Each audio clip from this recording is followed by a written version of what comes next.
নমস্কার। আজকে আমি আপনাদের সঙ্গে শেয়ার করব আমাদের বাঙালিদের অত্যন্ত ট্র্যাডিশনাল একটা রেসিপি। সেটা হলো কুমড়ো ফুলের বড়া। এই কুমড়ো ফুলের বড়া কিন্তু আমাদের বাঙালিদের ভাত, ডালের সঙ্গে একটা সাইড ডিশ হিসাবে খেতে ভীষণ ভালো লাগে। এছাড়া যেকোনো দিনে বিকেল বেলাতে চা, কফির সঙ্গে এই কুমড়ো ফুলের বড়া জাস্ট জমে যায়। এটি বানানো অত্যন্ত সহজ এবং খেতে বেশ ভালো লাগে। চলুন দেখে নিন আমি কিভাবে এই কুমড়ো ফুলের বড়া বানাই। তার জন্য আমি নিয়েছি কতগুলো কুমড়ো ফুল। কুমড়ো ফুলের ডাঁটিগুলোকে সব বাদ দিয়ে দিয়েছি। আর ছুরির সাহায্যে পেছনের এই যে টুপির মতন যেটা থাকে সেটা খুব সাবধানে কেটে দিয়েছি। চাইলে টুপির মতন যেটা আছে সেটা রাখা যেতেও পারে।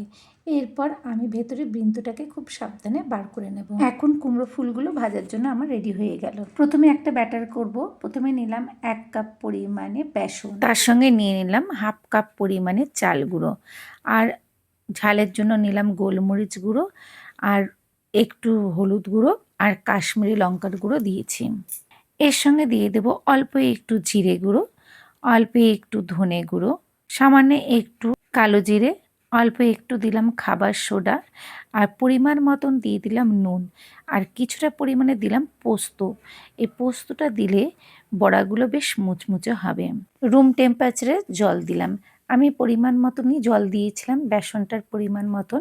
আপনারা কিন্তু অল্প অল্প করে জল দেবেন। একবারে জল দিলে ব্যাটারটা পাতলা হয়ে যেতে পারে।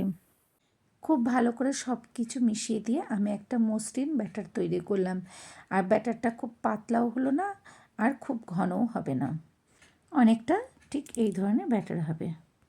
এরপর গ্যাসের উপর কড়াই বসালাম, আর তার মধ্যে সর্ষের তেল দিলাম। সর্ষের তেল দিয়েই আমি এই কুমড়ো ফুলের বড়াগুলো ভাজবো, তাহলে খেতে আরও বেশি টেস্ট হবে। এরপরে ব্যাটারের মধ্যে ভালো করে ডুবিয়ে নেব, তারপর তেলের মধ্যে আস্তে করে ছেড়ে দেব। এইভাবে আমি আরেকটাও বেসনের গোলার মধ্যে খুব ভালো করে ডুবিয়ে নেব, দিয়ে তেলের মধ্যে ছেড়ে দেব। কিছুক্ষণ পরে একটা পিঠ উল্টে দেব, দিয়ে আরেকটা পিঠ আমি হতে দেব। 1 মিনিট পর আমি উল্টে দেব। এইভাবে দুটো পিঠই উল্টে পাল্টে কয়েকবার করে নেব। যখন খড়া খড়া করে ভাজা হয়ে যাবে তখন আমি কড়াই থেকে তুলে নেব। ঠিক একইভাবে বাকি যে ফুলগুলো রয়েছে সেই কুমড়ো ফুলগুলো বেসনের গোলার মধ্যে ডুবিয়ে তেলের মধ্যে ছেড়ে দেব। দুটো পিঠই খুব ভালো করে উল্টে পাল্টে লালচে করে ভেজে নেব এবং কড়াই থেকে তুলে নেব।